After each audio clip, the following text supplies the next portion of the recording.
अस्सलाम वालेकुम दोस्तों, क्या हाल चाल है? ठीक ठाक है। उम्मीद है बखैर वाफियत होंगे। मेरा नाम डॉक्टर ज़फ़र इकबाल है। नेटवर्क मार्केटिंग में पिछले कई 20 साल से मैं एक तालिब इल्म के तौर पे काम कर रहा हूँ। सीख रहा हूँ, सीखना, क्योंकि नबी पाक की हदीस का मफ़हूम भी है कि इल्म हासिल करो माँ की गोद से लेकर कब्र की गोद तक।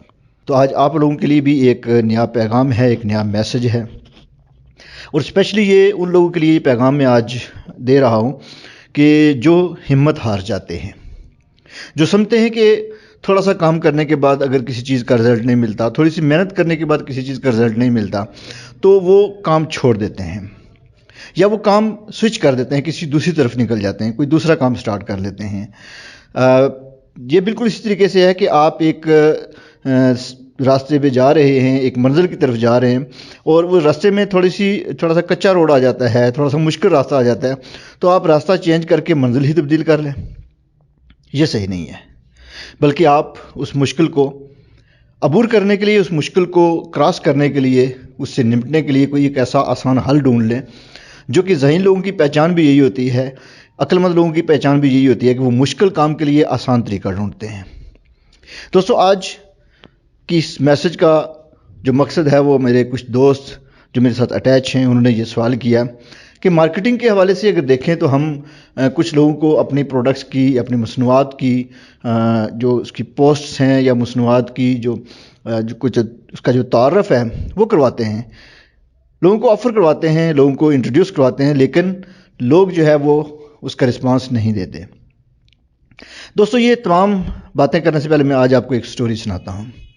KFC तमाम लोगों ने नाम सुना होगा, देखा होगा, खाया भी होगा। KFC की कहानी क्या है? आज आपको KFC की कहानी सुनाते हैं, तो आपके अंदर आप खुद फील करेंगे कि आपने जो मेहनत की है उसका जो KFC का मालिक है उसकी मेहनत इसके आगे कुछ भी नहीं है। KFC का मालिक एक जगह जॉब करता था, एक इदारे के अंदर जॉब करता था, अमेरिकन आदमी था वो। उस वहाँ पे अमेरिका की एक रवायत है, या आप कह सकते हैं कि वीकेंड पे तमाम लोग पूरा हफ्ता काम करते हैं, वीकेंड पे जो है वो बीच पे चले जाते हैं, छुट्टियाँ गुजारते हैं, एंजॉय करते हैं। तो ये आदमी भी वीकेंड पे एंजॉय करता था, दोस्तों के साथ निकल जाता था। तो इसके पास एक चिकन बनाने की ख़ास किस्म की रेसिपी थी, एक ख़ास किस्म का जो है ना उसके पास फ़न था, जो उस तरीके से वो चिकन बनाता तो तमाम दोस्त उसके पसंद करते थे।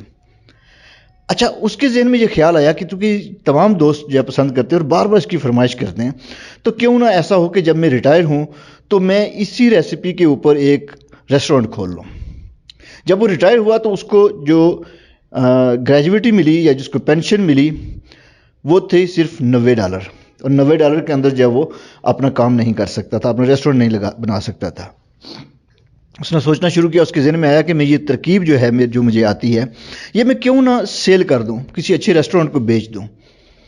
अमेरिका का एक एरिया है कंटकी, अमेरिकन जो साहिल समंदर है वहाँ पे लोग वीकेंड पे अक्सर जाते हैं, वहाँ पे मोस्टली बहुत सारे रेस्टोरेंट्स हैं, वहाँ पे कैफ़े होते हैं। तो ये इसने ट्राई करना शुरू किया, इस आदमी ने एक कैफ़े पे गया, एक रेस्टोरेंट पे गया, वहाँ पे अपनी जो है वो उसने पेशकश की कि मेरे पास एक रेसिपी है, आप वो मुझसे परचेज़ कर लें। उन्हें नो कर दिया। वो आगे बढ़ा, आगे फिर उसको नो आया। दोस्तों, आपको पता है नो का मतलब क्या होता है? हम कहते हैं नो का मतलब होता है नहीं, लेकिन नो का मतलब होता है, अगर ज़रा गौर करें, NO, नो। नो का मतलब होता है नेक्स्ट अपॉर्चुनिटी, कि आप अगर किसी जगह से आपको इनकार हुआ है तो अगली अपॉर्चुनिटी आपके इंतज़ार में है। उसने इस चीज़ को समझा और वो आगे बढ़ता गया। एक नो सुनी, दो नो सुनी, तीन नो सुनी, करते करते दोस्तों आप कितनी नो सुन सकते हैं? कितनी बार आप नो सुन सकते हैं किसी एक चीज़ को मार्केट करते हुए? यकीनन जवाब आएगा 5, 10, 15, 20, बड़ी हद करके आपका जवाब आएगा 100। लेकिन उस आदमी ने नो सुनता गया। कहीं से उसको कहा जी कि आप अपनी रेसिपी ज़रा तैयार करके दिखाएं। उसने तैयार की, आगे आदमी को पसंद नहीं आई, उसने फिर नो कर दिया। करते करते वो 1008 आदमी के पास गया, 1008 नो सुनी। ज़रा तसव्वुर कीजिए कि हम में से कितने लोग हैं जो 1008 नो सुनते हैं और हिम्मत हार देते हैं। लेकिन उससे हिम्मत नहीं आ रही। अगर वो 1008 बार नो सुनने के बाद भी हिम्मत हार देता तो अगली अपॉर्चुनिटी उसका इंतज़ार जो कर रही थी वो उससे हाथ धो बैठता। उसने जब 1009 बंदे के पास गया, और वो जिस रेस्टोरेंट में गया वो रेस्टोरेंट कोई इतना ख़ास रेस्टोरेंट नहीं था, کوئی اتنا زیادہ چلنے والا ریسٹورنٹ نہیں تھا، اس کے پاس گاہک کم تھے۔ وہاں پہ گیا تو اس نے کہا جی کہ میں ایک ریسیپی میرے پاس ہے، بڑی اچھی ریسیپی ہے، میں وہ سیل کرنا چاہتا ہوں۔ اس کے مالک نے کہا کہ ذرا تیار کر کے دکھاؤ۔ اس آدمی نے تیار کر کے دکھائی تو جو ریسٹورنٹ کا مالک تھا اسے وہ ریسیپی بڑی پسند آئی، اس کا بڑا مزہ آیا اس کو۔ اس نے کہا جی کہ میں یہ ریسیپی آپ سے پرچیز کرنا چاہتا ہوں، آپ کتنے کی دیں گے مجھے؟ ایک دم اس کے ذہن میں یہ خیال آیا کہ 1008 آدمی نے نو کی ہے اور 1009 آدمی اس نے پسند کی ہے، تو میں اب یہ ریسیپی بیچوں گا نہیں، میں اس سے کوئی ڈیل کروں گا۔ اس نے اس سے کہا کہ سر میں یہ ریسیپی بیچوں گا نہیں، میں آپ سے ڈیل کرنا چاہتا ہوں۔ ریسٹورنٹ کے مالک نے کہا کہ کیا ڈیل کرنا چاہتے ہو؟ اس نے کہا جی کہ میں یہ ریسیپی میری ہوگی، ریسٹورنٹ اور انویسٹمنٹ آپ کی ہوگی، آپ آپ کے ریسٹورنٹ کے اندر یہ ریسیپی ہم بنائیں گے، بیچیں گے، پروفٹ ہمارا ہاف ہاف ہوگا، ہم ہاف ہاف کے پارٹنر ہوں گے، لیکن ایک اور شرط بھی ہے کہ ہم اس ریسٹورنٹ کا جو پرانا نام ہے وہ ہم چینج کریں گے، نیا نام رکھیں گے۔ جس ایریے میں، جس قصبے میں یہ کام ہوا تھا، یہ بات ہوئی تھی، یہ ڈیل ہوئی تھی، اس قصبے کا نام تھا کنٹیکی۔ اس ریسٹورنٹ کے مالک نے کہا جی کہ آپ کے ذہن میں کیا خیال آتا ہے، کیا نام ہونا چاہیے؟ اس نے کہا جی قصبہ آپ کا ہے، ریسیپی میری ہے، ہم اس کا نام رکھیں گے کینٹکی فرائیڈ چکس، KFC۔ اس کے مالک نے پسند کیا، اوکے کیا، ان کا معاہدہ ہوا، اور آج پوزیشن یہ ہے کہ دنیا کے اندر لاکھوں آؤٹ لیٹ جو ہے KFC کے کھلے ہوئے ہیں، اور KFC کا کوئی بھی آؤٹ لیٹ ایسا نہیں ہے کہ جو پروفٹ میں نہ جا رہا ہو، جو نقصان میں جا رہا ہو۔ اور سننے میں یہی آیا ہے کہ ایگزیکٹ اس کی فگر کا ہم نہیں بتا سکتے، لیکن ہزاروں کی تعداد میں ڈیلی یا منتھلی جو ہے وہ نئے KFC اوپن ہو رہے ہیں پوری دنیا کے اندر۔ اور یہ کیوں ہو رہے ہیں؟ اتنا بڑا بزنس، اتنی بڑی فوڈ چین، اتنی بڑا بزنس چین، یہ کیسے بنا؟ یہ صرف مستقل مزاجی سے۔ دوستو کہتے ہیں کہ پتھر پہ پانی پڑتا رہے تو آہستہ آہستہ اس میں سوراخ کر دیتا ہے۔ بالکل اس طریقے سے جو مستقل مزاجی ہوتی ہے وہ کامیابی کا زینہ ہوتی ہے۔ آپ دوست ہمت نہیں ہاریے۔ آپ کسی ایک دوست کو اپنی مصنوعات کا تعارف کرواتے ہیں، آفر کرتے ہیں، انٹروڈیوس کراتے ہیں، وہ نو کرتا ہے، کوئی بات نہیں۔ آپ سمجھتے ہیں کہ میں نے 1000 بندے کو جو ہے نا آج واٹس ایپ پہ، فیس بک پہ میسج کر دی ہے، کسی طرف سے مجھے اس کا کوئی رسپانس نہیں آیا، کوئی بات نہیں، یہ نمبر گیم ہے۔ آپ کے جن لوگوں کو آپ نے وہ میسج کیے ہوئے ہیں ان میں سے کئی لوگ یاد رکھتے ہیں، اس وقت انہیں ضرورت نہیں ہوتی ہے اس چیز کی، لیکن کچھ عرصے بعد جب اسی چیز کی ضرورت پڑتی ہے تو ان کے ذہن میں ایک دم خیال آتا ہے یار وہ فلاں آدمی نے مجھے میسج کیا تھا، وہ فلاں چیز کا میسج کیا تھا، تو کیوں نہ اس سے رابطہ کیا جائے۔ اس وقت وہ رابطہ کر رہا ہوتا ہے اور اس وقت شاید آپ وہ کام چھوڑ چکے ہوتے ہیں، لیکن اگر آپ نہ چھوڑ چکے ہوتے تو وہ آپ کا بزنس تھا۔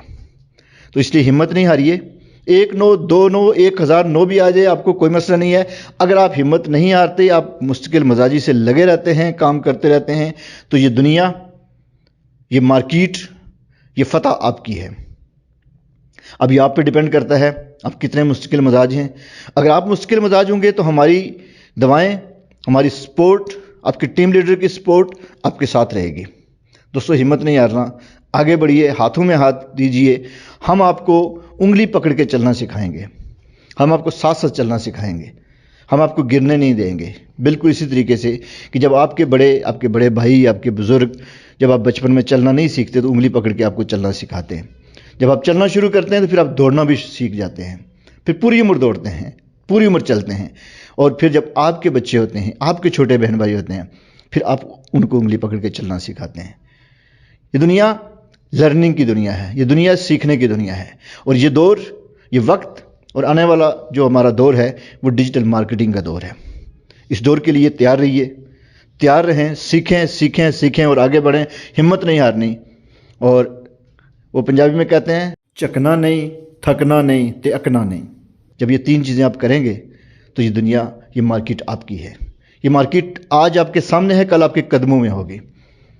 تو آپ ہمت ہارے بغیر کام کا آغاز کریں، ہماری سپورٹ آپ کے ساتھ رہے گی، ہماری دعائیں آپ کے ساتھ ہیں۔ اپنا اور اپنے عزیزوں کا، اپنے پیارے رشتوں کا خیال رکھیے گا۔ اللہ تعالیٰ تمام لوگوں کو اپنے حفظ و امان میں رکھے۔ السلام علیکم ورحمۃ اللہ وبرکاتہ۔